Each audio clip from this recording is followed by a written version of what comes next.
মাসের মধ্যে জুলাই গণহত্যার বিচার ও শাস্তি কার্যকর করতে হবে। শহীদ আবু সাঈদ, শহীদ মুগ্ধ, শহীদ ওয়াসিম ও শহীদ শরীফ ওসমান বিন হাদি সহ জুলাই গণহত্যার শিকার আমাদের প্রায় 2000 ভাই ও বোনের যে হত্যা হয়েছে, এই হত্যায় জড়িত পুলিশ, সেনাবাহিনী, আমলাতন্ত্র, আওয়ামী ফ্যাসিবাদী এবং তাদের সমর্থক সুশীল সমাজ, শাহবাগী গোষ্ঠী, এই সবার বিচার করার জন্য আমরা নবনির্বাচিত সরকারকে একটি বার্তা দিতে চাই।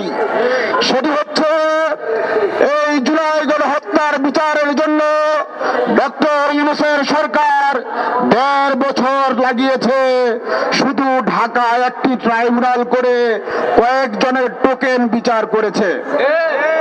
কিন্তু জুলাই গণহত্যার বিচারের ক্ষেত্রে প্রত্যেকটি শহীদের, প্রত্যেকটি আহতের ঘটনার সাথে জড়িত সকলের বিচার করতে হবে। এই বিচারের জন্য জেলায় জেলায় ট্রাইব্যুনাল স্থাপন করতে হবে এবং বিচারের জন্য সরকার কতদিন সময় পাবে? আজকের সমাবেশে আমি সেই আলটিমেটাম ঘোষণা করছি, 6 মাসের মধ্যে জুলাই গণহত্যার বিচার ও শাস্তি কার্যকর করতে হবে।